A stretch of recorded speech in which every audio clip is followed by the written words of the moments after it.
da Xiña, non? Do Estado de Camiño. Esta é unha sección, unha actividade realmente, unha sesión moi especial, por moitas razóns, moitas das razóns que todos vos xa sabedes, pero é que ademais ten aquela cousa de que ao mesmo tempo que é un peche é un inicio.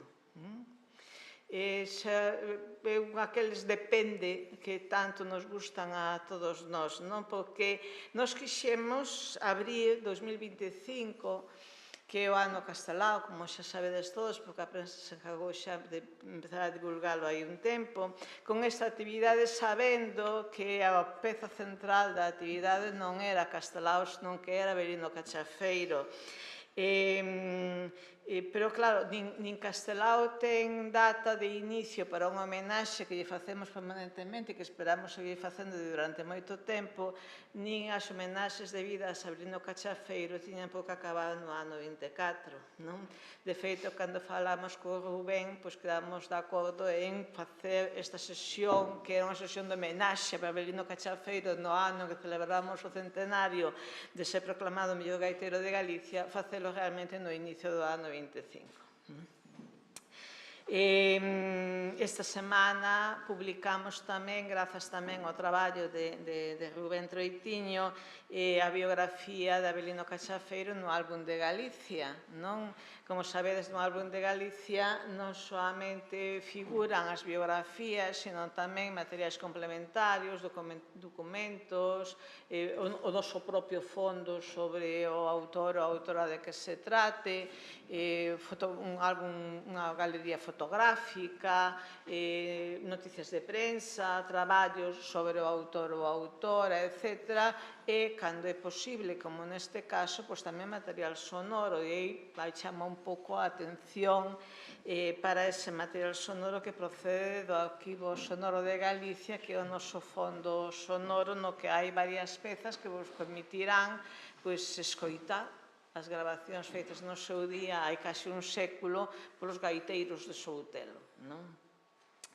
Como digo, esa é a ocasión. A ocasión é que, por un lado, no ano 24 se celebraba ese centenario da proclamación de Avelino Cachafeiro como mellor gaiteiro de Galicia nun concurso, falaremos máis veces esta tarde e tamén noutras ocasións, dese concurso celebrado na Quintana, decía a prensa da época que con grande acollida por parte do público de Santiago, entusiasmado desta nova actividade que se viña a sumar ao programa festivo ordinario das Festas do Apóstolo, non? O primeiro premio das 50 pesetas da época, que non debía ser unha cantidade pequena, francamente, foi para Avelino Cachafeiro, pero tamén, naquele momento un descoñecido, chegaba á Terra de Montes, pero de seguida convertido nunha figura fundamental que por adhesión popular, por decirlo de alguna maneira, foi de seguida titulado como o gaiteiro de Soutelo, que como pobo homenaxeou sempre os máis grandes, non? E o día 30 Castelao asina en Soutelo a crónica da fazaña que publicaría dali a uns días en Galicia, o diario de Vigo, non? E nel, que tamén estará subido no álbum, nese relato, el conta non soamente a entrada épica, conta máis ben as dúbidas, as incertezas, as cautelas, as prevencións de que non se lle fixera xusticia de vida, pero tamén a entrada épica a ritmo de muiñeira dos gañadores en Soutelo. E, desde logo, máis inclúe non somente ese relato que xa en sí é unha xoia, senón esa imaxe que ten un valor emocional, artístico e simbólico moi grande, non? E a que está, supoño que suxerida polo propio Rubén tamén como imaxe da sesión de hoxe, non? Acompáñame na mesa Aleja Moedo, que ademais de vogal da Executiva da Consellería da Cultura Galega é quen coordina o Arquivo Sonoro de Galicia e quen tamén estivo en contacto continuamente con Rubén para organizar a xornada de hoxe. El presentará o programa. Gracias, Presidenta. Antes de presentar, eu vou a presentar, sabes que a xornada pois leva por título Redescubrindo a figura de Avelino Cachafeiro, o gaiteiro de Soutelo. Son dous os conferenciantes que van a participar, pero antes de presentalos, permítanme facer unha descripción dos acontecementos que deron lugar ao retrato que realizou Castelao de Cachafeiro e que foi o sérmolo desta xornada. Claro, isto estamos falando de fai 100 anos, ese é o sérmolo.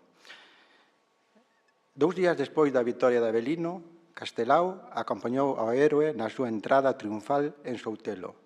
Ao chegar á porta da casa, o patriarca do Clav, Fermín, ascendeu un foguete. Os primeiros a cruzar o umbral foran os irmáns Cachafeiro e despois Castelao, como escribano xeral da galeguidade. Así, o día 10 de agosto, o xornal Galicia, como ben dixo a presidenta, de 1924, o gaiteiro de Soutelo, Galicia, publicou en primeira páxina unha crónica do político rianxeiro acompañada do retrato de Avelino que se tornaría icónico, como ben dixo tamén a presidenta, no imaginario da nosa cultura popular. Nela, dáse conta de que o terceiro premio fora conquistado polo adolescente Castor Cachafeiro, de que non se dice nunca nada é do gaiteiro que tuvo a honra de ser o segundo. Entonces, aquí, grazas ao artigo publicado no blog Illa de Orsais polo amigo e estudoso José Luis do Pico, titulado Ninguén se lembra do segundo. Sabemos que se trataba do pontevedrés Celestino López Sánchez, gaiteiro do coro Cantigas de Agarimos e saxofón barítono no 3º Batallón de Infantería. A trayectoria do segundo honra aínda máis se cabe a figura de Avelino Cachafeiro, porque este home tuvo unha trayectoria musical e para nada por haber quedado segundo e ter unha trayectoria aínda honra moitísimo máis a figura do que gañou e está considerado o primeiro. Pero é verdad que nadie fala do segundo, pero ao falar, e sabemos que ademais era de Pontevedra, honra aínda máis se cabe a memoria de Avelino. A primeira palestra, polo tanto, que vai baixo o título de Avelino Cachafeiro, o legado do mellor gaiteiro de Galicia, estará a cargo de Rubén Troitiño. Rubén leva unha longa trayectoria vinculada á música tradicional galega e ao mundo coral. Comezou a súa formación musical coa gaita da man do seu pai, José Luis Troitiño, aquí presente, e co mestre Avelino Alberto Fírvida nos gaiteiros de Soutelo e coros e danzas da Terra de Montes. Posteriormente, complementou a súa formación académica na Academia de Ana Crusa e no Conservatorio Profesional de Música de Vigo, onde se titulou en grado profesional de gaita galega co mestre Xosé Luis Miguel, obtendo o premio extraordinario fin de grau. Ademais, é titulado superior en especialidade de son pola Escola de Imaxen e Son de Vigo, grau en Educación Primaria pola Universidade de Vigo coa especialidade de Educación Musical e Audición e Linguaxe e máster en Neuropsicopedagogía polo Centro de Estudios de Posgrado e Psicoloxía e Educación EDECA. Ao longo da súa trayectoria formou parte de diversas agrupacións como o Fiadeiro de Vigo, os Abrentes de Cerdedo, etc.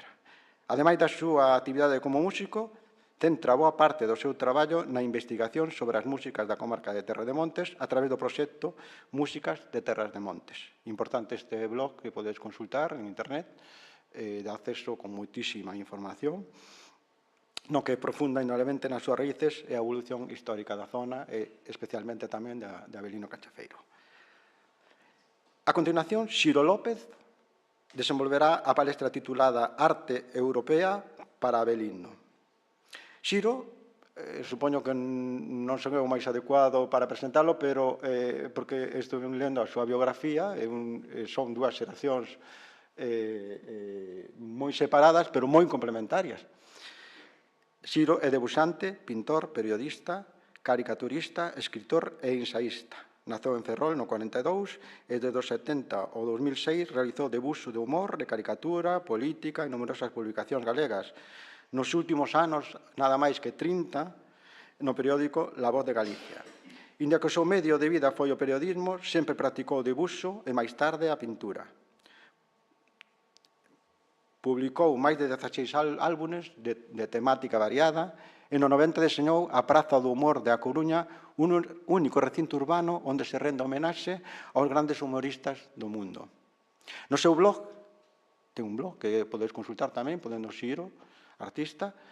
Destaca a exposición antolóxica Xiro, 81 anos e un lápis, que tivo lugar do 30 de xaneiro ao 31 de marzo de 2024 no quiosco Alfonso, na Coruña. O ensaio Castelao en el arte europeo, no 2016, ano no que a Real Academia de Belas Artes declarou a Castelao e dedicoulle todo un ano. Son 2 anos, pero un ano Castelao. Só lembrar xa para rematar, remato cunhas palabras que pronunciou Castelao en Vigo na Sociedade La Oliva na conferencia titulada Algo acerca de la caricatura. Afirmaba o seguinte: o bon caricaturista, que ha de ser forzosamente un bon psicólogo, ten que presentarnos aos homes tal e como son, cos seus disfraces. Só lembrar para que Castelao era, no 1925, cantor na Coral Polifónica de Pontevedra, polo tanto, tamén músico. Hoxe, grazas a Castelao, reunimos a un gaiteiro falando doutro gaiteiro, a un debuxante falando doutro debuxante, os 4, Avelino, Castelao, Xiro e Rubén, unidos pola arte. Gracias.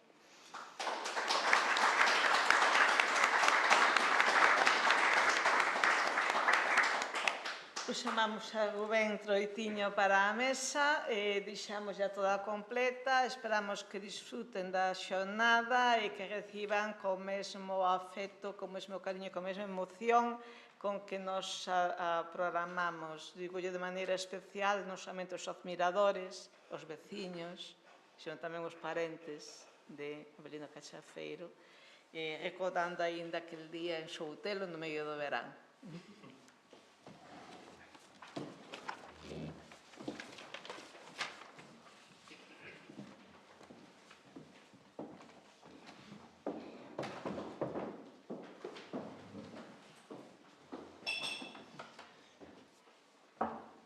Eu vou ir empezando, porque a mí gustame falar moito. Non sei se me escoitas, se me pode escoitar ben sen... Non tens que ter micro porque... Sí?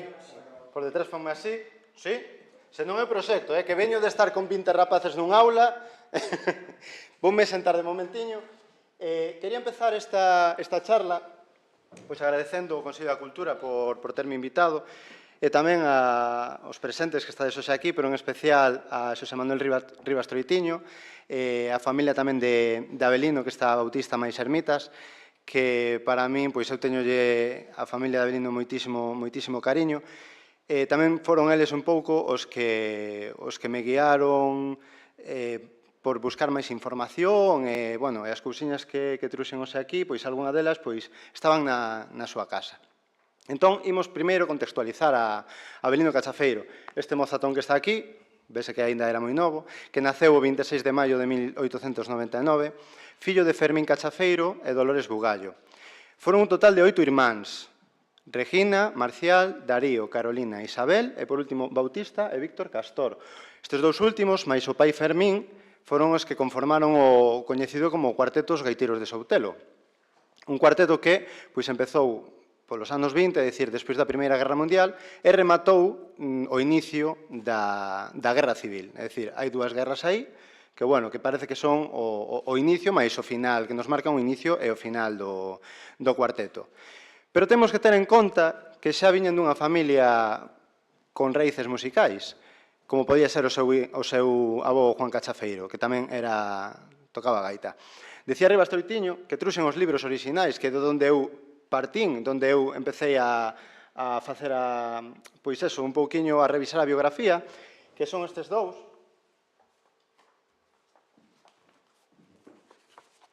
Un é do 77 e outro foi reeditado no 2000. Se temos un ratiño despois, ao final, gustaríame que Rivas Troitiño pois explicase o tema de edición patrocinada por Coca-Cola, porque son dúas edicións bastante curiosas, non? Que eu sempre que os collo sempre me fai gracia, non? Porque que Coca-Cola pois publicase un libro destas características, pois daquela tivo que ser todo un acontecemento, non?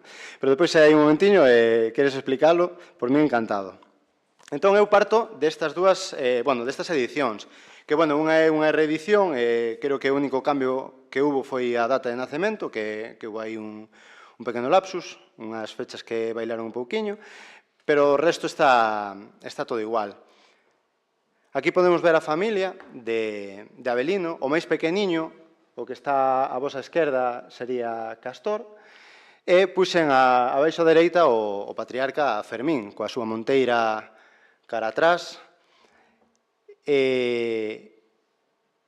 Dicir que desta familia, aínda que a nos chegaronnos unhas grabacións, o cuarteto que nos escoitamos non foi o cuarteto orixinal. Despois explicareivos cales foron as evolucións. Por exemplo, na seguinte fotografía,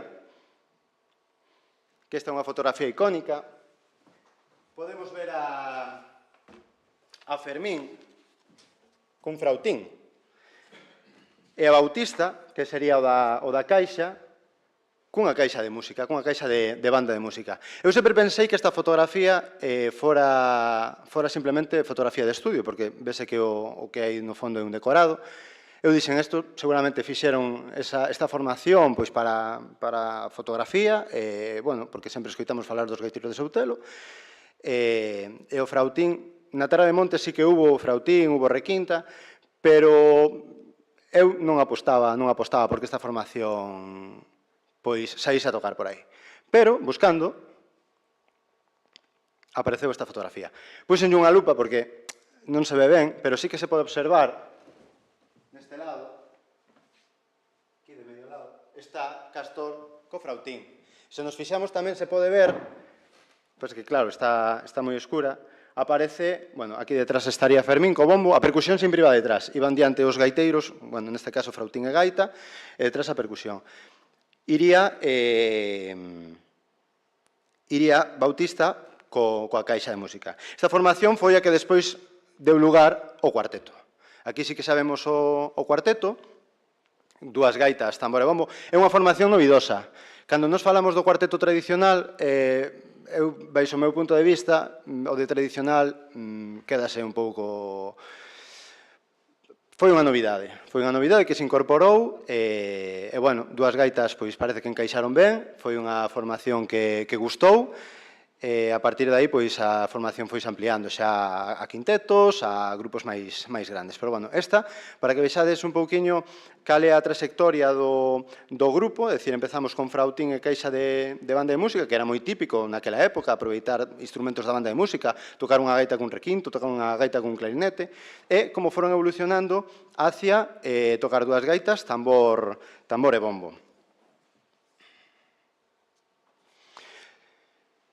Hai moitas cousas que pasan no medio, pero eu vou intentar centrar nos puntos máis importantes. Un deles é o 1924. Aquí pasan dúas cousas. A primeira delas é o nomeamento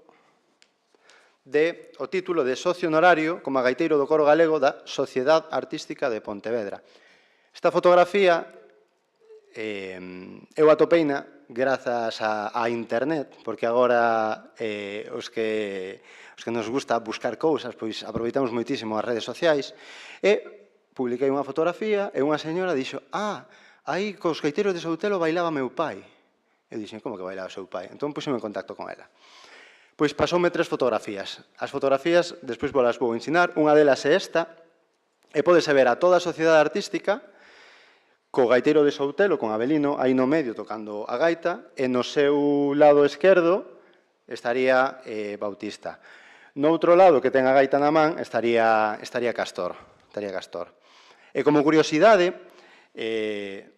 fai anos, recordo que Alejo publicara unha fotografía de dous rapaces cos gaiteiros de Soutelo, non sei se recordas que eran dous rapaciños pequenos, pois son estes dous rapaces que aparecen aquí abaixo a vosa dereita.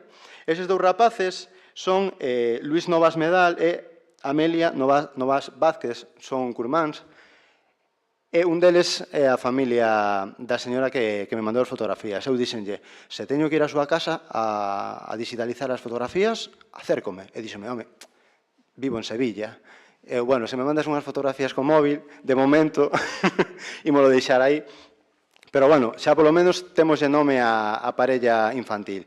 Os gaiteiros de Soutelo, moitas veces, nos seus espectáculos, aproveitaban e levaban parellas de baile. Levaban unha adulta e unha infantil. Neste caso, a infantil serían eses dous rapaces, que, bueno, hai máis fotografías en hemeroteca, onde sí que aparecen. Hai unha fotografía que tamén é moi bonita, que aparecen os dous rapaces no chan, co cuarteto, celebrando un brunch na Coruña, e levaron os rapaces. Creo que fora nunha visita de Primo de Rivera, que fora o cuarteto a amenizar. Este sería un dos puntos importantes, que foi o 25 de xullo do 24. Pero o 28 de xullo atopámonos co concurso en Santiago, aquí na Praza da Quintana, onde se nomeou a Avelino como mellor gaiteiro de Galicia, quedando iso de segundo Celestino López, que a hemeroteca pon de Santiago, non pon o de Pontevedra, pero xa vou ampliar esa información co citado anteriormente, e de terceiro premio, Castor Cachafeiro. Moita prensa de época, aparecen os nomes cambiados, neste caso aparece Pastor Cachafeiro, pero, bueno, son erratas daquela época da prensa. Tamén atopamos as bases, e vou vos ler, dous puntos das bases que me causaron así, pois, chamaronme bastante atención, que era que se podían presentar calquer tipo de gaiteiro gallego con un tamborilero, ambos vestidos con trajes típicos, e será desechado todo concursante que lleve gaita de fuelle. Antiguamente, sobre todo na zona da Baixa Galicia, na zona límite con Portugal, tocábase a gaita de barquín. A gaita de barquín non había que soplar, simplemente puñas un barquín debaixo do brazo, pois como fuelle que se pon para o lume, puñase o barquín e ti tocabas e non facía falta soplar. Entón, ese tipo de gaita non podía ser utilizada. Entón, que lleve gaita de fuelle, llaves, é dicir, había gaitas tamén que podían ter algún tipo de chave pois para dar as notas máis agudas, e ronquillos máis agudos del do grave del puntero. Isto tamén nos fai darnos máis idea de como eran aqueles concursos. Había que levar o traxe típico e unha gaita pois o máis sinxela posible en do, a afinación aproximada. Isto tamén nos abre un abanico de saber máis ou menos a afinación na que tocaban os gaiteiros de Soutelo, aínda que están as grabacións e agora pois consérvanse os punteiros. E a obra obligada será la Alborada de Veiga e de elección cualquier aire musical. A Alborada de Veiga era unha das obras que había que tocar sí ou sí, e despois, eu ata agora descoñezo que outras obras tocaron, pero, bueno, sabemos polo menos que a Alborada de Veiga foron interpretadas nese concurso. Estes foron os dous puntos máis importantes dese ano 24. De feito, vou facer... Eu son mestre, e a min gustame dar clase e ser un pouco didáctico. Entón, eu fixe unha fotocopia da portada da Prensa Galicia e vou vola pasar simplemente para que vexades, pois, se queredes ler un pouquiño o que escribeu Castelao, co debuxo que ten, máis a copla que publicou. Sería este de aquí, e vou vola pasar simplemente para que, se queredes ler ou ver, simplemente, isto como no cole. Se vos cortades mal, quizovos o recorte de prensa. Vale, aquí teríamos o debuxo que fixo Castelao no centro para o periódico, e a súa dereita estaría outro debuxo que fixo que está no Museo de Pontevedra. A mí un día preguntaronme cal dos dous me gusta máis, non me decantaría por ningún dos dous. É dicir, os dous parecenme moi difíciles, pero dentro da dificultade, a sinxeleza do medio pareceme impresionante, pero que o detalle do dereito tamén me parece unha cousa excepcional, entón eu non me quedaría con ningún. Fálase de que a cara de Rosalía está no fol de Avelino. Entón eu atrevínme a recortar a imaxe debuxada de Castelao e dinlle a volta, e creo que podería ser algo así. Podería ser ver o nariz, a boca, máis o pelo. Esa é a miña interpretación. agora cada un é libre de interpretar o debuxo pois como lle pareza. Entón, non sei se algún o ve de outra maneira, pero, bueno, poderíamos abrir debate aquí sobre a cara de Rosalía. Saltamos do 24 xa directamente ao 28. Aquí vamos obviar pois todas as actuacións que tiveron, tocaron en moitísimos sitios, nas festas da Peregrina, na Plaza de María Pita na Coruña, nos Caneiros de Betanzos. Hai moitísima prensa da época que fala das actuacións e do espectáculo que facían os gaiteiros de Soutelo. Fermín deixaba o bombo, sacaba as mozas a bailar, cantaban, incluso tocaban en palcos, facían paróns para descansar, volvían a subir. Hai notas de prensa que incluso na zona de Vigo lle chegaron a facer un palco de buxo para que se subiran os gaiteiros de Soutelo, para telos ben altos e que a xente pudera escoitar as súas melodías. Pero entramos no ano 1928 e Fermín Cachafeiro morre. Falece en marzo, o 27 de marzo de 1928, e hai un cambio, Búscase a un bombeiro, búscase unha persoa que poida suplir a Fermín. Neste caso aparece o nome de Charrone, de Antonio Charrone. Na prensa aparece como Antonio Ferro ou José Ferro Bóveda. Entón, eu supoño que sería José Antonio Ferro Bóveda. Se nos lados pon un nome, os nomes compostos pois eran moi típicos, entón eu sempre poño entre comiñas ou un signo de interrogación o de José Antonio, porque creo que sería era o que supliu a Fermín cando el faleceu. Esta é unha nota de prensa pois de cando el morreu, que lle dan as condolencias aos gaiteiros e falan da súa morte. Mais adiante, nunha entrevista que lle fan a Avelino Cachafeiro, que despois vou vos publicar o recorte de prensa, de Vida Gallega do 20 de setembro do 29, dicía Avelino: «Muerto nuestro padre, hemos llevado sempre un cantante a quien dimos el bombo». É dicir, eles cando seu pai faltou, buscaron alguén que dera un certo perfil. Polo que podo ver, non lles valía unha persoa que simplemente levara o ritmo. Seguramente non, porque sí que o sabemos, é que Charrone pertencía á Sociedade Artística de Pontevedra, entón, pois tiña coñecementos polo menos vocais de cantar, seguramente no coro galego. Entón foi unha persoa que se adaptou moi rápido, conocía os membros do grupo, conocía o repertorio, entón simplemente foi seguramente falar con el e que se unise a eles. O ano seguinte, Avelino casou con Josefa Cortizo, aquí en Conxo. Josefa era filla do secretario municipal de Forcarei, de don Camilo Cortizo, e aquí indica que tamén me chamou a atención que la nollesa le sirvió a los invitados un suculento banquete, que aparece na nota de prensa. Pois nada, este sería a súa muller, e aquí empeza un pouquiño o meu baile de datas, coa grabación dos 6 discos dos gaiteiros de Soutelo. Eu poño 1928, interrogación, 1929, interrogación, porque na autobiografía de Avelino Cachafeiro sí que pon que os discos foron gravados no ano 28.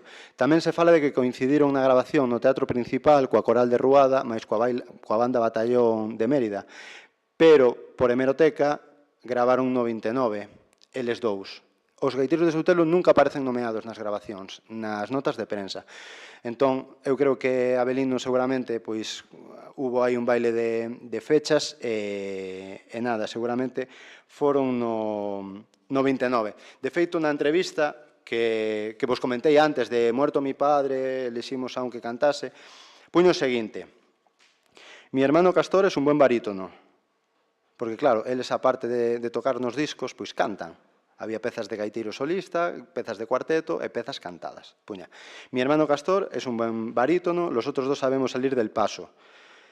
Uno de bajo y el otro de tenor y a veces de tiple.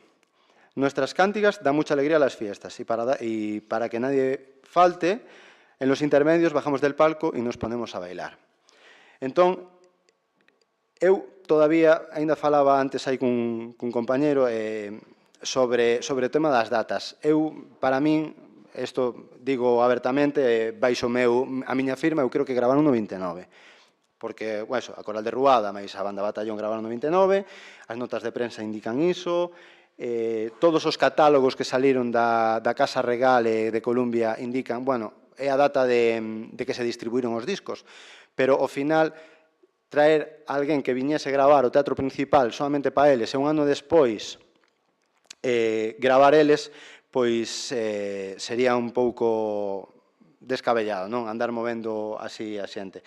De feito, na entrevista esa indica que gravaron, gravamos unos discos, un total de 6 discos, tal, e dille ao entrevistado, dille a Avelino, sí, en julio, é dicir, en xullo. Entón, a entrevista foi publicada no 29 e a entrevista foi posterior, seguramente estábase falando do 1929. De feito, trouxen aquí un catálogo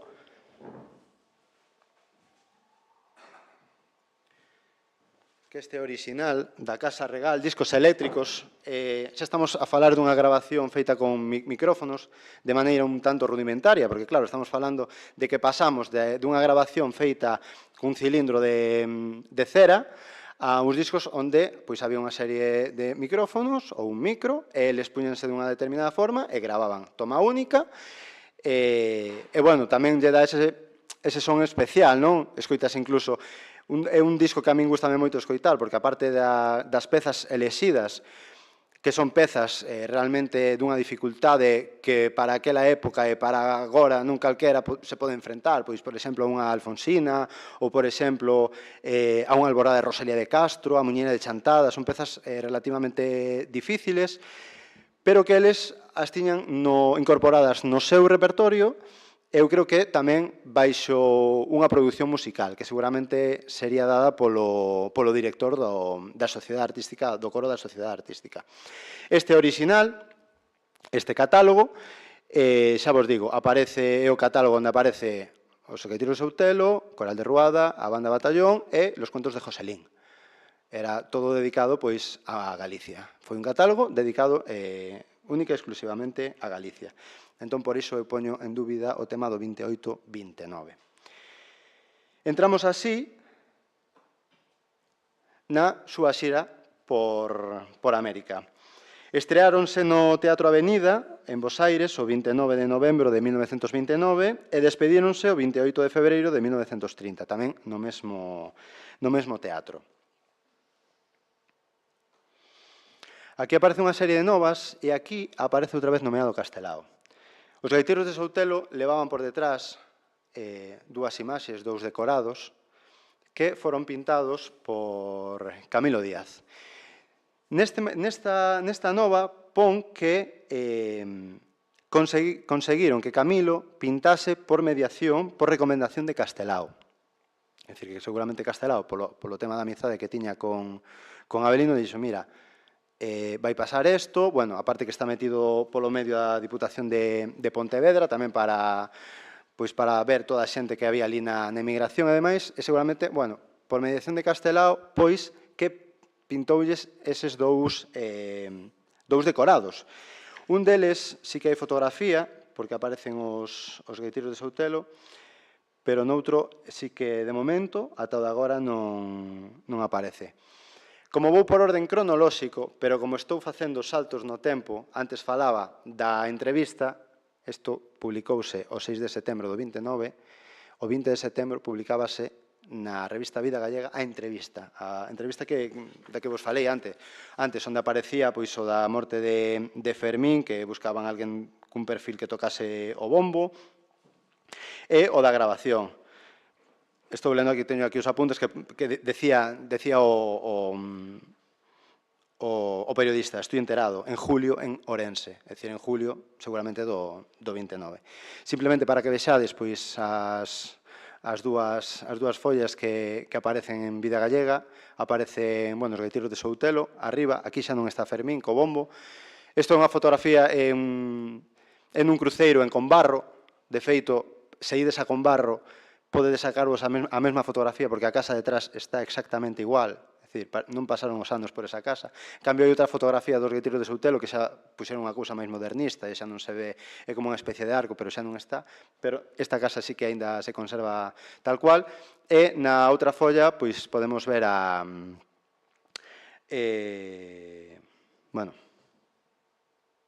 a Camilo Díaz, non me acordaba.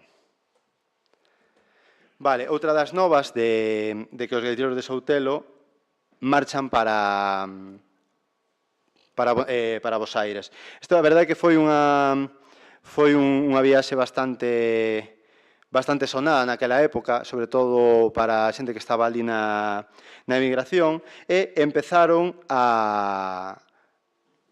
cando eles estaban de viaxe, empezaron a publicar certos documentos, sobre todo alá en Argentina, dicindo que, ollo, que van vir os Gueiteiros de Soutelo. Un exemplo é este, que aparecen outra vez o cuarteto, outra fotografía tamén en Combarro, nunha das praias. Cando iban a un sitio e había un fotógrafo, pois, como era habitual naquela época, sacaban varias fotos, porque os fotógrafos non tiñan os móviles como temos agora, e podemos sacar calquer fotografía, entón aproveitaban, pois, calquer momento para sacar calquer instantánea, e, bueno, a pena é que moitas veces estes arquivos, por exemplo, o arquivo Pacheco e demais, pois non están ben catalogados e moitas veces para investigar ou para buscar podemos botar horas e horas e ao mellor non atopar nada. É unha pena, porque ás veces sí que hai. De feito, atopei unha fotografía que estou pendiente de sacar do arquivo Pacheco que aparecen os Gueiteiros de Soutelo diante do faro de Vigo, cando seguramente fixeron a impresión do libro Voando Casas da Vida. E aquí estarían. Este sería o cartel que utilizaron como debut os Gueiteiros de Soutelo ali no Teatro Avenida. Simplemente para que o vexades, a fotografía de abaixo xa é a comitiva que os esperou, dándolle a benvida, fixeron un banquete, e aparecen todas os persoaxes daquela época en Bos Aires, no medio, con Paxarita, podese ver a Avelino e a súa dereita a Castor. De feito, hai unha diferencia de tamaños bastante considerada, que é moi típica tamén nas fotografías dos gaiteiros, e podese ver ben a Castor. Ademais, Castor nas fotografías sempre estaba peinado hacia atrás, levaba un look así bastante característico naquela época. Outra das noticias que aparecen, aquí nomeando tamén a Castelao, aquí xa non di que Castelao influiu, aquí xa din que Castelao diseñou. Aquí Castelao diseñou os decorados que foron ejecutados por Camilo Díaz. Entón, nada, simplemente para que vexades un pouquiño o que se pode atopar en prensa, uns din que os diseñou, outros decían que fora por mediación, pero, bueno, sabemos que Castelao estivo metido no medio desta trama dos decorados, e un dos decorados sería desta fotografía, de paisaxe de Samieira en Pollo, esta fotografía de Joaquín Pintos, esta fotografía podémola atopar no Museo de Pontevedra. E a fotografía do cuarteto sei aquí. Vese aí a igrexa. A muller que está coa pandeireta aí seguramente era de Argentina, simplemente puxose para a fotografía, pero, bueno, para que vexades a igrexa que está aí debuxada, coa ría no fondo. Os gaiteiros regresan e no 33 falece Bautista Cachafeiro Bugallo, o irmán. Neste caso, incorpórase Francisco Viéitez Fírbida, o tambor. Entón, eu quería falar un pouquiño del, non só del, senón do fillo. Puxeme en contacto un día na pandemia co fillo de Francisco Viéitez para recadar un poquinho de información, porque a verdade é que os dous membros que pasaron polo cuarteto parece que son os membros olvidados, pero foron os membros que realmente lle deron a continuidade ao cuarteto. Falando con el un día, xa era unha persoa, pois, creo que cando foi da pandemia, pois, rondaba os 80 e pico anos, falando un día do seu pai, díxome, teño unha gaita aquí en Venezuela, que foi dada por Avelino ao meu pai. Entón, eu dixe, se pode ser, quería unha fotografía, pois polo menos para ter unha fotografía do que se conserva e tal. E dixome, sí, sin ningún problema. Mandou unha fotografía. Entón eu dixenlle, se algún día ves por Soutelo, gustaríame que trouxeras a gaita, pois, para facerlle unhas fotografías aquí, pois, para vela un pouquiño, ou mellor facer algún tipo de medición. Sí, non te preocupes, non te preocupes. Agora a cousa está moi mal, cando estábamos metidos nas casas, que non podíamos salir. E dicíame, non te preocupes, que cando isto pois se abra un pouquiño, pois a miña intención é voltar a Soutelo e levo a gaita sen ningún problema, non te preocupes. Bueno, foron pasando os meses e nós empezamos a salir aquí, eu dixenlle, mira como vai todo por aquí, aquí empezamos a sair, e dixeme, non, aquí a cousa aínda está moi mal, falta moitísimo medicamento e todo iso. E dixeme, non se preocupe, eu, cando veña por aquí, dinlle o meu número de teléfono, chámasme, quedamos, e sí, non te preocupes. Pero quero que sepas unha cousa. A gaita voucha regalar. Eu dixen, home, se me regala, eu encantado, vou na guardar como un tesouro. Pero, bueno, de momento vamos quedar así. Usted veña para aquí, sacamos unhas fotografías, sí, non se preocupe, tal. Dalí a uns meses dixeme, mira, aquí as cousas están moi mal. Aquí aínda non podemos salir. Entón, eu por mí mandaba a gaita. E dixen, home, pois se me quere mandar a gaita, pois miro algún tipo de, por correos ou tal. Entón, eu falei coa Hermandade Galega de Caracas, ali en Venezuela, e dixen, mira, que estáme pasando isto, díxome onde vivía, vive moi pretiño, a 20 minutos, como podo facer? Por correos? E dixen, non, por correos non, porque aquí moitos paquetes os abren, e se viran que pode ser unha cousa de valor, pois o poden quedar ou poden romper. Imos facer unha cousa. Imos a mandar por valija interna. E vou pola xunta. E veume este paquete.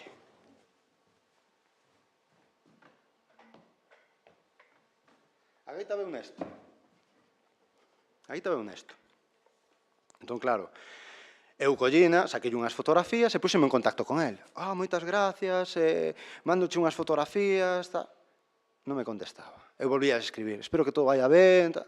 Non me contestaba. E un día meu pai díxome, oye, que acabo de ler unha cousa no Facebook, que sei que púxolle a filla unhas condolencias ao pai porque morrera e tal. E dixen, non me fastides. Entón púxeme en contacto coa filla e dixen, mira, que estou intentando falar con seu pai, pero non me contesta. E dixeme, non. Saleu un día a comprar unha cousa, colleu o COVID e faleceu. Entón, a min quedoume moitísima pena que este señor, porque tamén lle facía ilusión non ver a gaita outra vez en Soutelo e que viñera, conocelo en persona e demais. Entón, esta foi a gaita que me chegou, o punteiro está aí exposto, e o terceiro pola vosa dereita.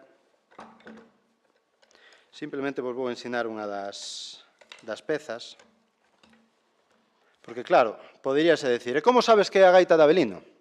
Entón, se vos fixades, esta parte do ronco, a segunda, está serrada. Aí notase que lle meteron serrucho. Na casa de Avelino tiñan esta copa.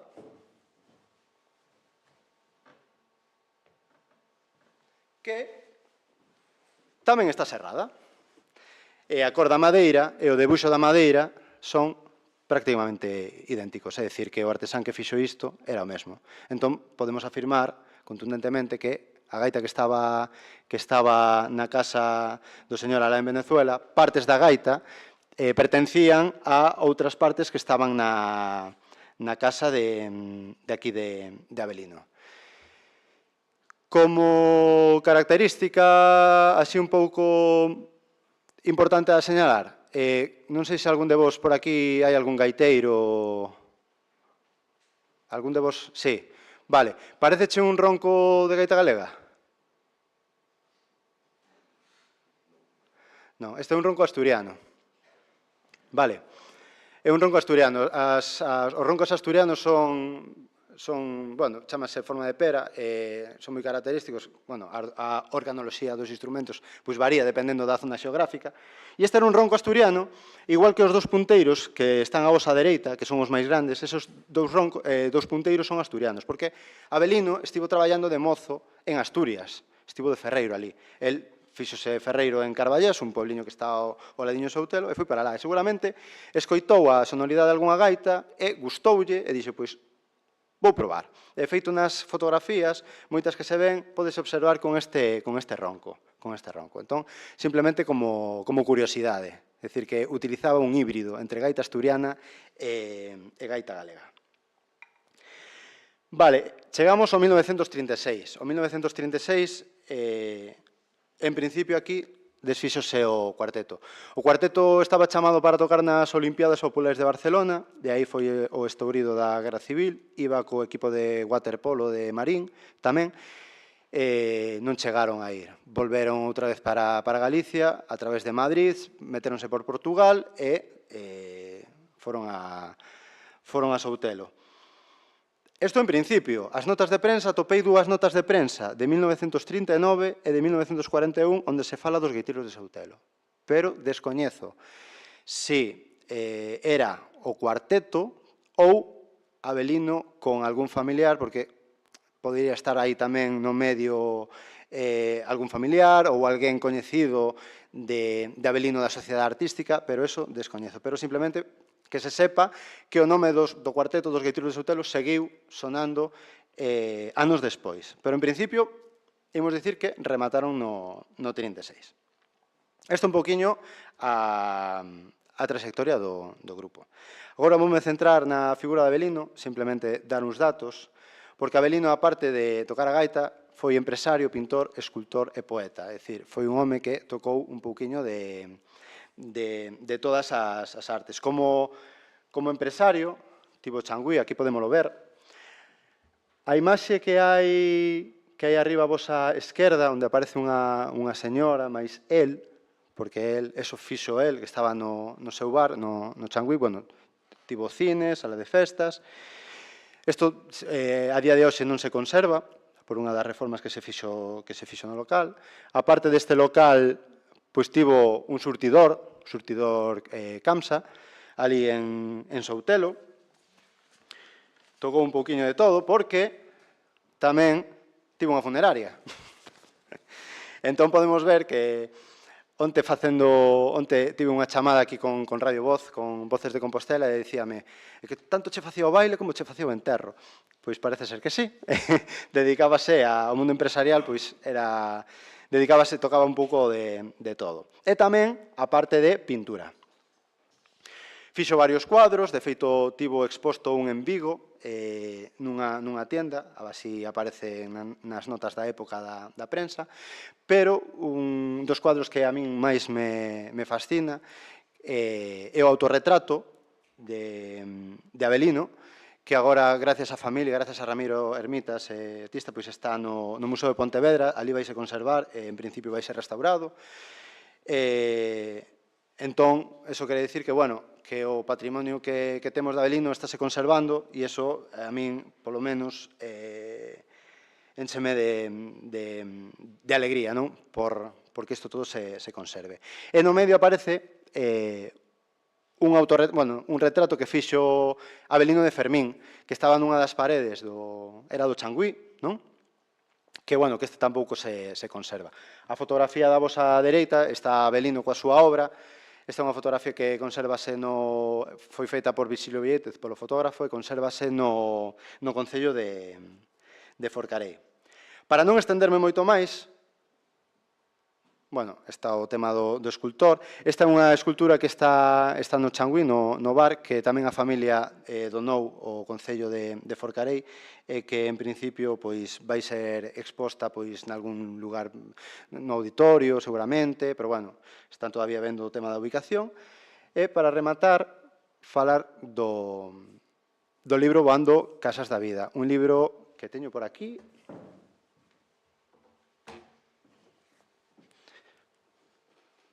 publicado en 1969, con portada de Lugrís e prólogo de Otero Pedrallo, cun total de 42 poemas.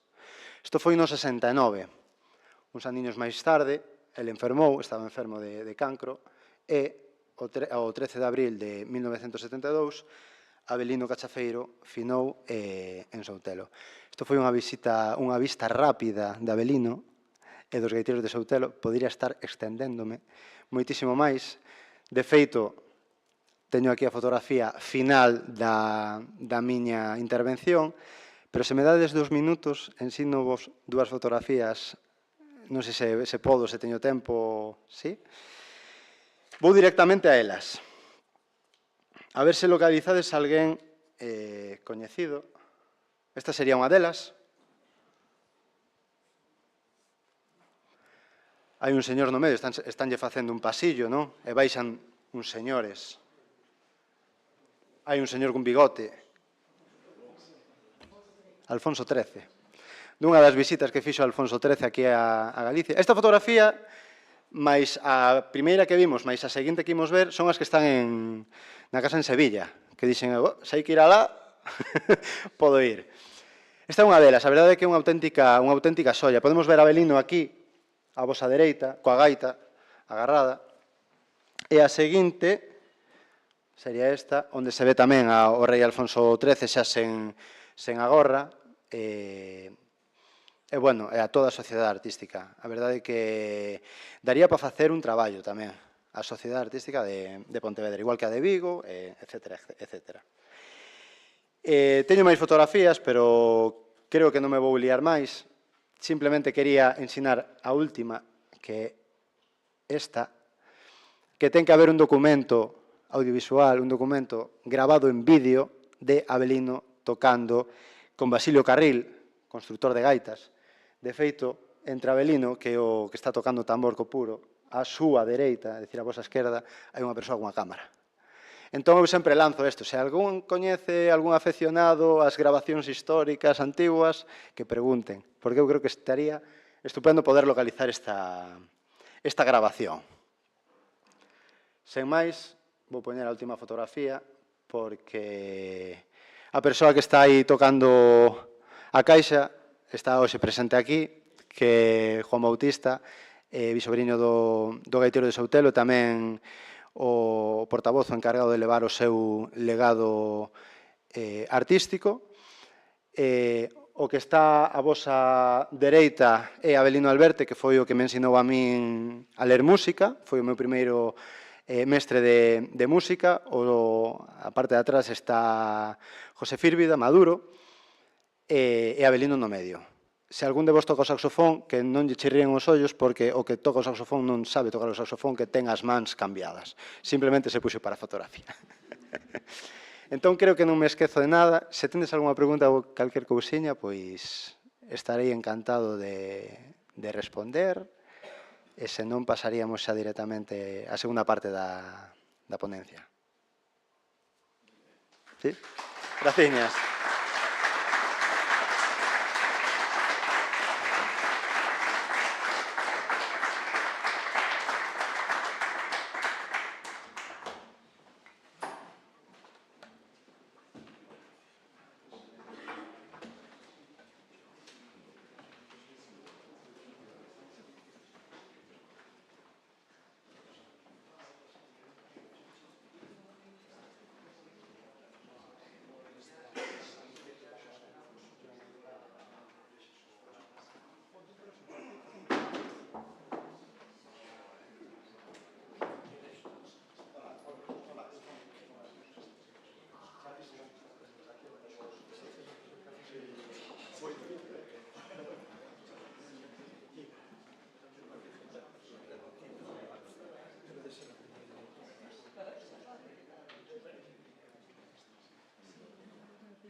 Bueno,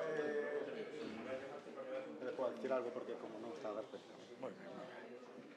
Bueno, vamos a continuar coa segunda palestra da xornada, que leva o título Arte Europea para Avelino Cachafeiro, Xiro López, periodista, entre outras cousas moitas. Esa fixante esa presentación. Moitas gracias por estar aquí e ilustrarnos sobre o tema. E benvido a tua casa. Moitas gracias. Gracias a vos por invitarme, encantado. Antes de empezar, vou facer unha aclaración. A mí nunca se me ocurriría falar en público cunha visera. Non é nin porque estea calvo, nin por pose, por ter unha pose de artista. É simplemente que teño aí unha ferida e queda mellor a cabeza tapada, non? Dito isto, vou falar de Avelino Cachafeiro e de Castelao cun texto, cunha conversa que titulei a Arte Europea para Avelino Cachafeiro. Agora nas escaleiras atopeime con Massimino Zumalave que me decía estou interesadísimo en saber que ten que ver a arte europea con Cachafeiro. Para poder chegar a donde quero chegar e demostrar que o título soa fachendoso, pero que realmente é axeitado, teño que empezar explicando que é unha caricatura. Unha caricatura é un retrato deformado no que se exaxeran certos riscos para conseguir unha semellanza co modelo superior á que conseguiríamos cun retrato convencional, cunha fotografía ou con calquera outro medio.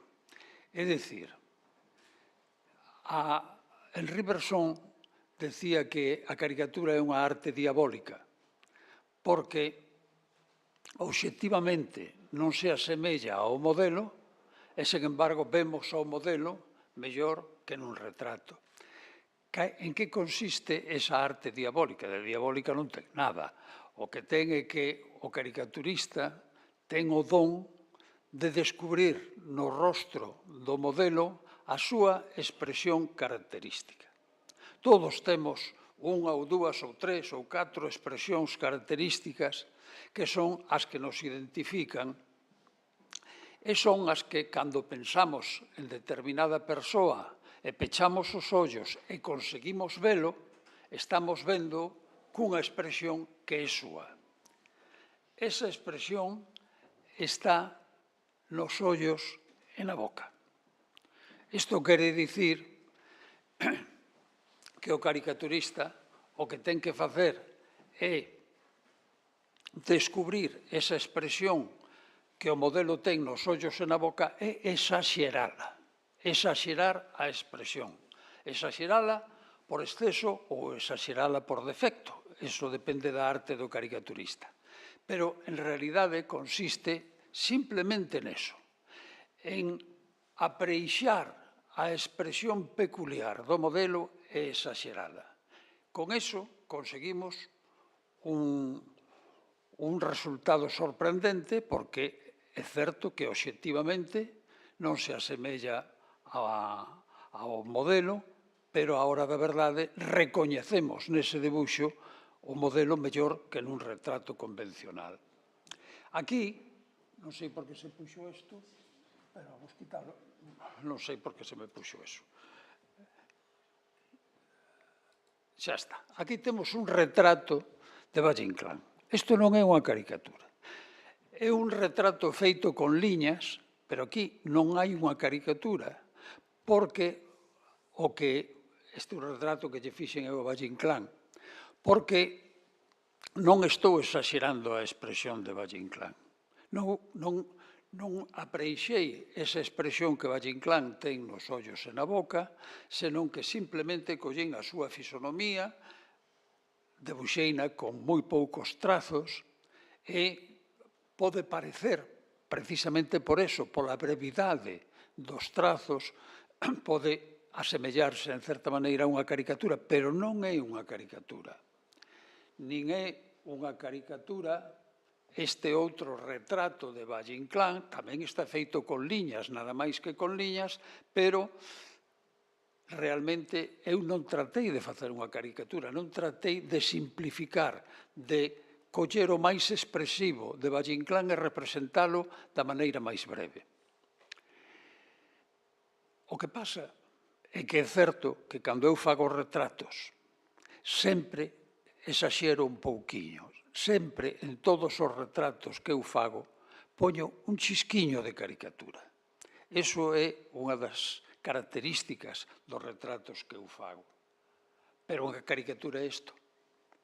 Unha caricatura é a simplificación absoluta, neste caso, tan absoluta que non ten nin ollos nin boca, e eu acabo de decir que o importante da caricatura é facernos coa expresión dos ollos e a expresión da boca.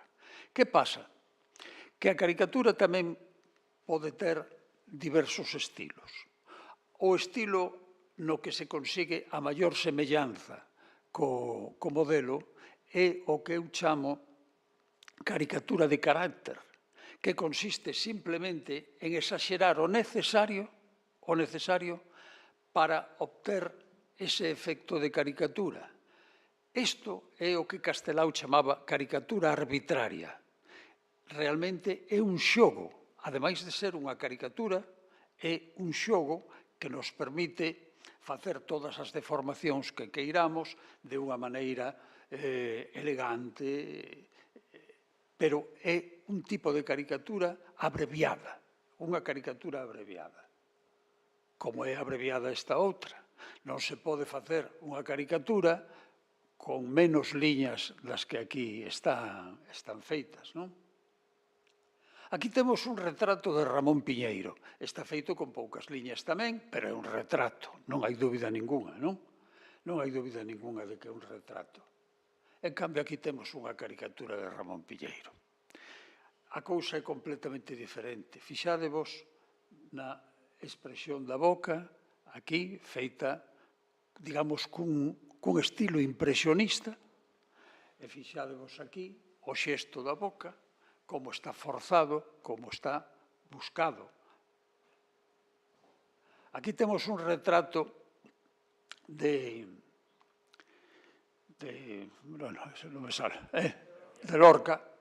Lorca, e aquí temos unha caricatura de Lorca. É evidente a diferencia, verdad? Os ollos, eses ollos de Lorca, e a boca de Lorca, eso é o kit da caricatura.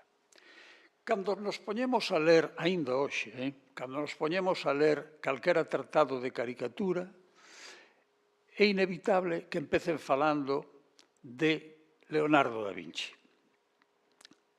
Chámanlle caricaturas a estes debuxos que facía Leonardo da Vinci. Non son caricaturas. Leonardo, que era un home curioso de todos os saberes, tamén lle interesou o rostro humano e xogou a deformar o rostro humano buscando efectos cómicos ou que a él lle dera gana. Pero realmente isto non son caricaturas. Por qué? Porque non intenta obter unha maior semellanza co modelo. E esa é a condición sine qua non para que a caricatura sexa caricatura. Non deformou para obter unha maior semellanza co modelo. Deformou para obter un efecto grotesco. Non é unha caricatura. A caricatura nace un pouco máis adiante. A caricatura nace no barroco, en Italia, con Aníbal Carracci, realmente coa familia Carracci. Aquí sí que xa se ve que son modelos tomados do natural, dos que se exaxeraron os riscos, vemos fuciños grandes, pero se vos fixades en todos estes debuxos, veredes que hai unhas exaxeracións enormes nos beizos, unhas veces unhos beizos moi grosos, outras veces uns beizos moi fino, é dicir, o de arriba moi fino, o de baixo moi grosso, os ollos afundidos, os ollos saíntes, é dicir, aquí hai un traballo de caricaturista. É curioso que o gran artista do barroco italiano, Aníbal Carracci, sexa cronolóxicamente o primeiro caricaturista da historia. E direivos unha cousa moi curiosa. No ano 1605, Cervantes publicaba en España a primeira parte do Quixote. No ano 1605, Aníbal Carracci remataba un libro que non chegou a editarse, pero que era un libro grande de caricaturas persoais. E iso fíxome pensar a min que cousa máis extraña, non porque coincidiran no 1605, o mesmo tiña que fora no 1605 un e o outro no 10, ou no 4, ou no 3, era o de menos. Pero que pasaba para que en España nacera o humorismo, non a comicidade nin a sátira, que eso existía desde Aristófanes. Non, o humorismo, esa diferente forma de humor que nos divirte e nos emociona ao tempo. Eso que nos pasa a nos cando lemos o Quixote, non? Empezamos rindo de Don Quixote porque é un tolo que ataca os moiños de vento, porque ataca os rabaños de ovellas, pero resulta que, claro, Don Quixote é tolo cando fala de cabaleiría andante, porque cando fala de calquera outra cousa é o ser máis intelixente, máis bo, máis culto, máis honesto, entón non somos capaces de rir del. A risa créanos mala conciencia e rematamos identificándonos con Don Quixote, e Don Quixote resulta a primeira creación humorística da literatura universal. É dicir, hasta o momento en que Cervantes escribe o Quixote, non existe un personaxe como Quixote en ningunha outra novela. Pois ben, ao mesmo tempo que Cervantes fai eso, Aníbal Carracci fai unha nova forma de humor gráfico que é a caricatura. E eu pensei, pero que pasou aquí para que sucedera isto? Falei con Celestino Fernández de la Vega, dixenlle que tiña que facer un segundo libro que dese continuidade ao segredo do humor. Expliqueille todo isto e dixome, é interesantísimo, pero ese libro telo que facer ti. E dixo, home, pobre de min, que vou facer eu eso? E xa o farás. E pasaron 30 anos, pero sí que o fixen e titúlase o humor, como xa non me acordo como se chama, invención do humorismo, o Quixote, non me acordo como se chama, pero está publicado pola Xunta en galego, é dicir, por primeira vez se falan destas cousas en galego e agora xa o teño traducido ao castelán para publicalo en castelán, pero primeiro se fixo en galego, non? Ben, o libro está aí e por iso. Hai máis, aquí tedes unha ampliación de un deses debuxos de Carracci. Fixadvos na boca. Este home ten o labio de arriba, saelle con respecto ao de abaixo, vede ese ollo de pupila azul, clariña como está mirando así de esguello, buscando unha expresión. Vemos estes. E, ademais, simplificando moito o trazo, moi poucas liñas. Son auténticas caricaturas. E chegamos ao primeiro gran caricaturista da historia que xa aparece como caricaturista, que é Bernini. Que Bernini faga a columnata de San Pedro, que faga a Santa Teresa, que faga todas esas obras maravillosas e que ao mesmo tempo faga caricatura, debería facer pensar aos críticos de que a caricatura non é ninguna parvada, que a caricatura é unha forma de arte exactamente igual que a do retrato ou calquera outra, verdad? Entón, Bernini xa vemos que sigue a técnica creada por Aníbal Carracci, pero el vai mellorándoa e facendo debuxos divertidísimos e moi expresivos. E chegamos, bueno, chegamos agora, damos un salto. Habería que facer outras proxeccións intermedias, pero hai que abreviar. Entón, damos un salto e chegamos a Daumier. Daumier é o verdadeiro creador do humor gráfico en Europa. Daumier é un gran caricaturista tamén, e domina as expresións non só dos rostros, senón tamén dos corpos. Esa colección que ten de abogados, xuíces e fiscais que van camiñando, xesticulando, son unha maravilla, son inmelloráveis, non? E Daumier colaboraba en dúas revistas francesas que unha se chamaba Charivari e que donde publicaba este tipo de caricatura. Pero observade que ata este momento estivemos vendo caricaturas de moi poucas liñas. É dicir, coa brevidade, a brevidade do trazo. Moi poucas liñas. En cambio, aparece Daumier, crea un estilo completamente novo a base de luces e sombras, a base de volumes. E tal. Bueno, aquí temos, este é o rei Luís Filipe, este tamén é o rei Luís Filipe, aquí fixo como se tivese moitas caras, e aquí está de Gargantúa, o rei Luís Filipe está de Gargantúa, veña a subirlle a comer, e el veña a comer e veña a comer. A revista Charivari era propiedade e estaba dirixida por un caricaturista chamado Charles Philippon.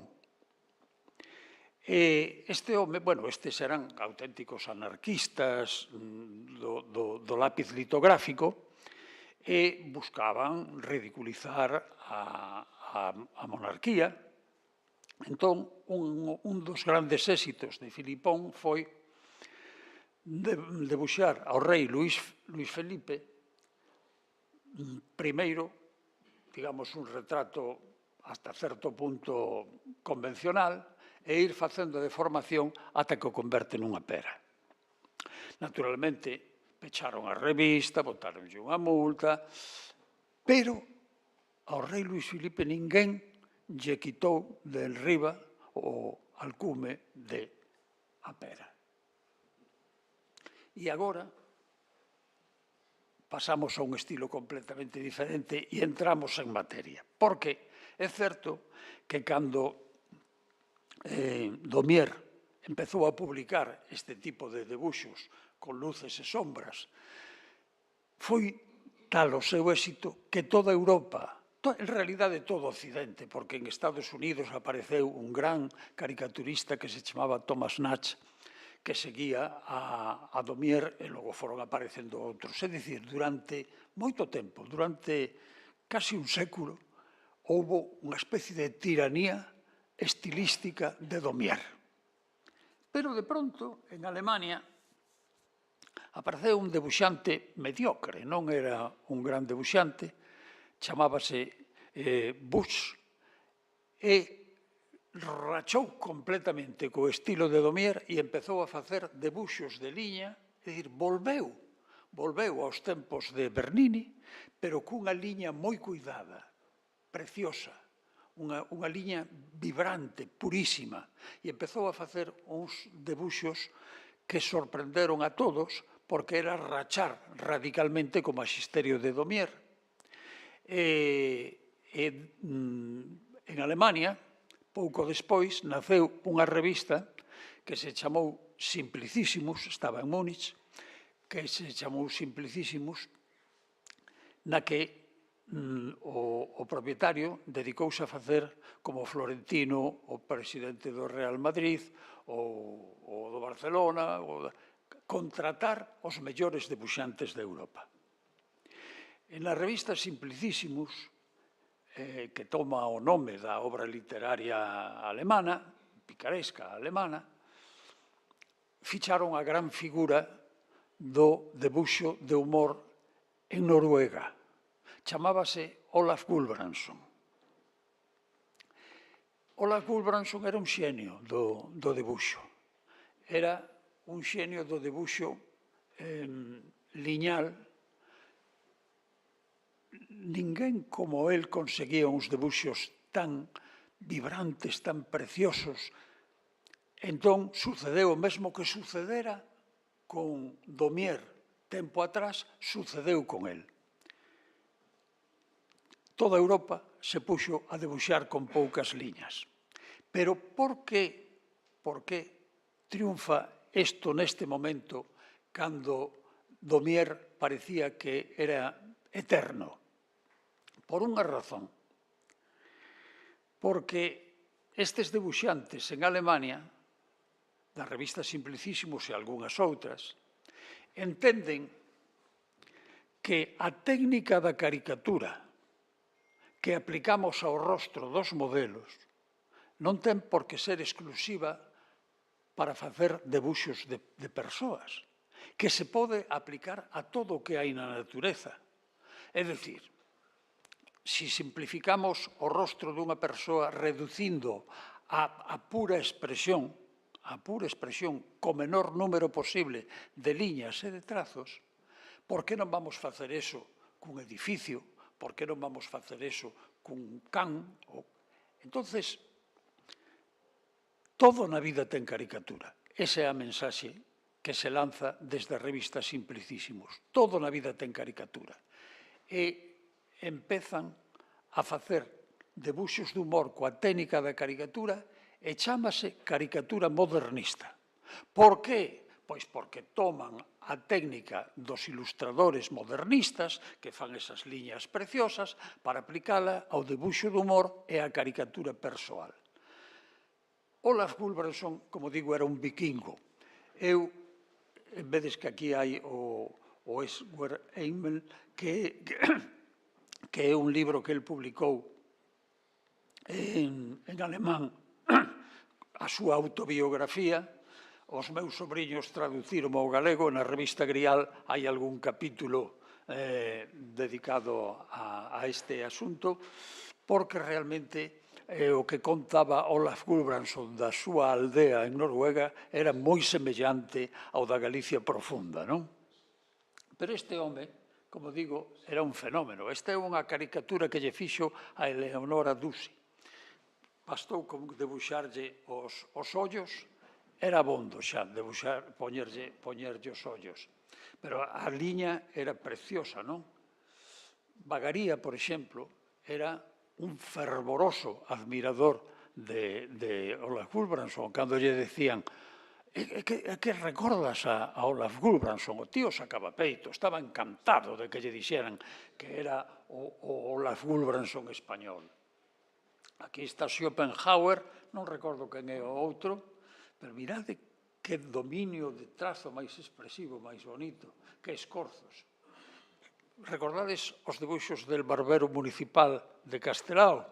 Aquí este é un personaxe saído do barbeiro municipal de Castelao. Claro, porque Castelao coñece os debuxos da revista Simplicissimus, coñece os debuxos de Olaf Gulbrandsen, entusiasmase, igual que se entusiasma Bagaría, e cando empeza a facer aqueles debuxos en el barbero municipal, hasta o rayado do traxe deste personaxe aparece nos personaxes de Castelao.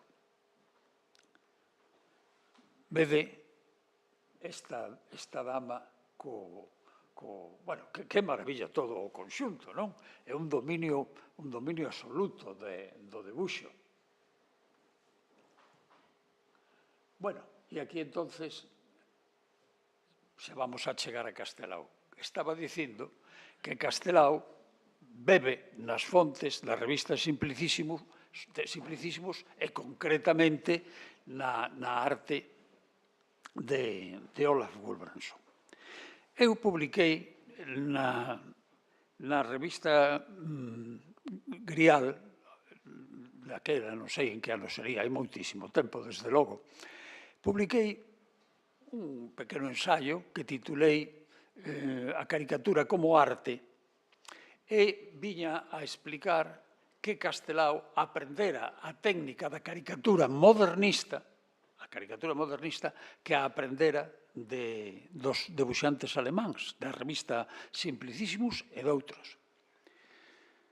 Pero eu decíao como eloxio para Valle-Inclán ou para Castelao, porque a mí me parecía fantástico que un rapaz de Rianxo que está no Fisterra, que estea enterado do que se está facendo no mundo, de que se está facendo na capital da arte europea.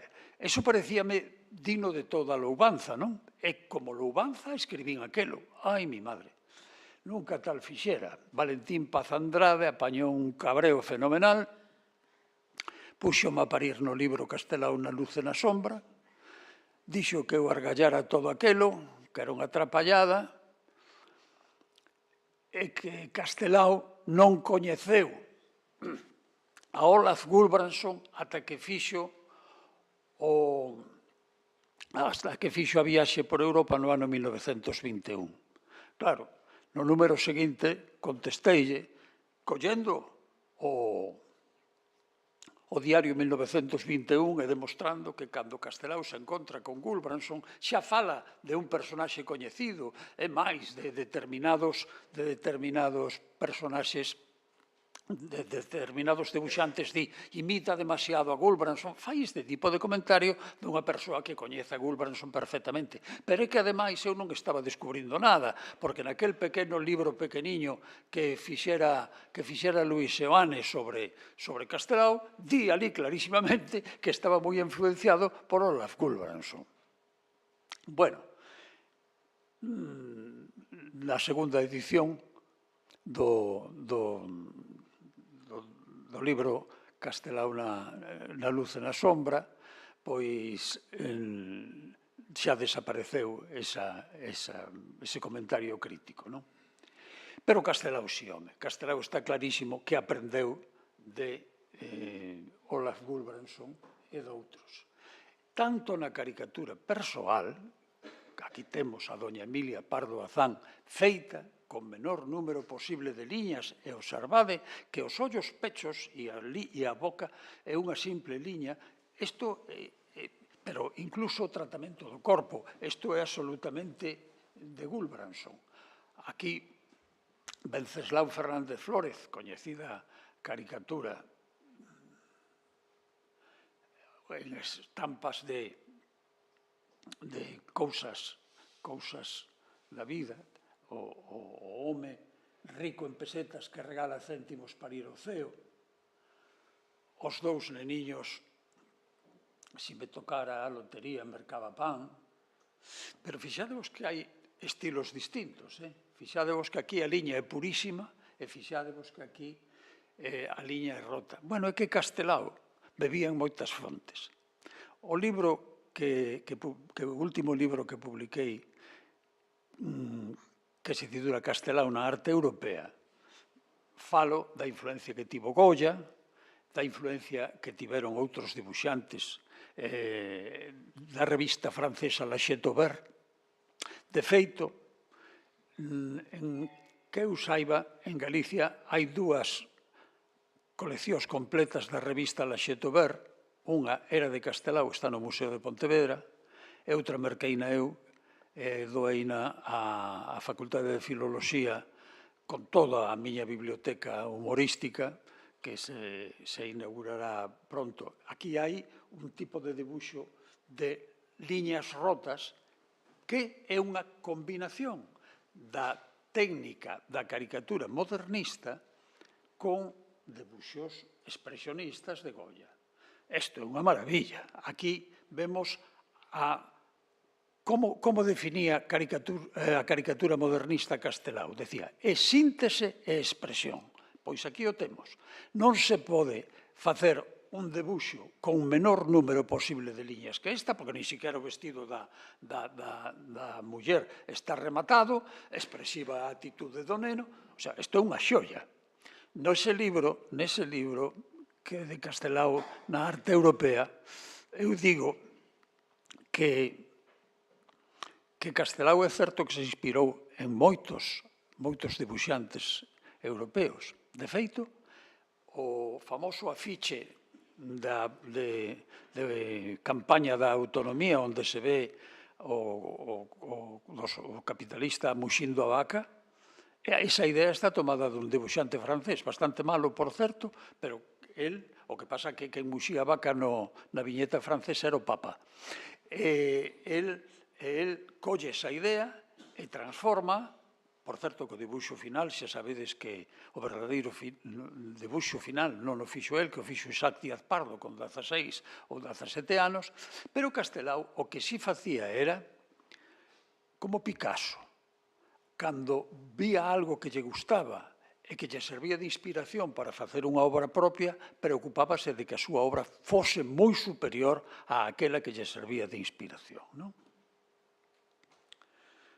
Bueno, todas estas viñetas conocédelas perfectamente, algunhas son divertidas como este humor macabro, non? Pero a expresión desa muller, el domina a expresión e a síntese. Ese grupo humano do fondo, donde é toda unha liña e aparece a cabeza do neno asomando por ali como se fora un paxariño, a sensibilidade artística de Castelao é extraordinaria, non?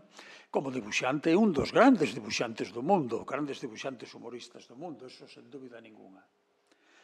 Bueno, estas neniñas, que decirse, é a perfección, están perfectamente sentadas, están perfectamente postas no chan, apoiadas no chan. Isto volvo a decir o do anterior, é que é a culminación da arte da caricatura modernista, da arte da caricatura europea desta época. Castelao estaba tan convencido de que a arte máis importante do seu tempo era precisamente a caricatura modernista que o di por escrito en varios textos. Di que esta é a arte do presente e a arte do futuro. Aí tedes, un cruceiro pode ter caricatura, claro que sí, esa é a caricatura dun cruceiro. E a caricatura dun paisano, non fai falta poñerlle as liñas de dentro, sobran a caricatura dun Carballo, aí detrás hai un Carballo, é unha caricatura tamén. Vede esta viñeta, que contraste, esa nena que parece unha boneca, delicadísima, e ese paisano con esas mans que parecen poutas tremendas do traballo da terra, a distrofia na cara do paisano. Todo eso consigue Castelao a base da técnica da caricatura modernista. É dicir, cando José Francés di de Castelao, que era o crítico de arte máis importante que había en España, polo menos no campo do humor gráfico e da caricatura, cando di Castelao é o máis europeo dos dibuixantes españoles, está dicindo por algo. Castelao é o máis europeo de los dibujantes españoles. Está dicindo por isto, por estas cousas que fai Castelao. Isto é fantástico. O cacique con orellas diabólicas, o paisano vede esas mans retortas, vede a distrofia, a mirada afundida. Claro, o pé é tremendo, non? A túa filla xa será unha moza, Claro, fantástico. É a caricatura modernista, a caricatura europea, arte europea. A esta arte me refería eu cando decía que Castelao ofreceu arte europea a Avelino Cachafeiro. Foi a arte da caricatura modernista que el manexou como ninguén. Hai pouco falaba eu con El Roto, para min o viñetista máis importante que hai en España, e dicíame que dos dibuixantes españoles o que máis interesou a él en determinada época, do que máis aprendeu, foi de Castelao. Con outros tamén o teño falado exactamente igual, non? Entonces, este gaiteiro non é unha caricatura modernista, pero está feito, este é un debuxo que está feito con esa técnica que naquel momento está dominando xa Castelao, que é a arte europea levada ao mundo da caricatura, do humor gráfico e da ilustración. Castelao non sei se chegou a facer algunha vez unha caricatura a Avelino Cachafeiro, pero con Avelino Cachafeiro tivo a sorte de que non o fusilaron, nin o pasearon, que podían facelo perfectamente polas amizades que tiña. Entón, eu fixenlle esta caricatura co seu ben querido Castelao e sairá ilustrando un artigo que publicarei o próximo sábado. E vela aí, esa é a cuestión. Resultou que o título parecía fachendoso, pero estaba xustificado. Pois moitas gracias.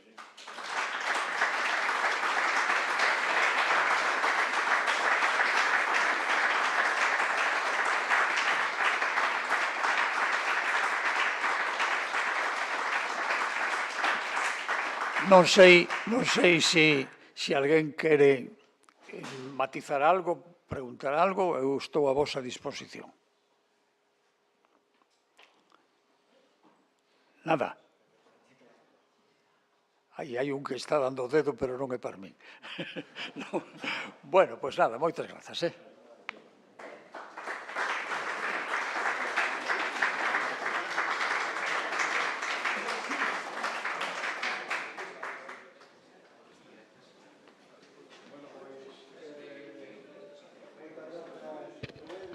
Xiro.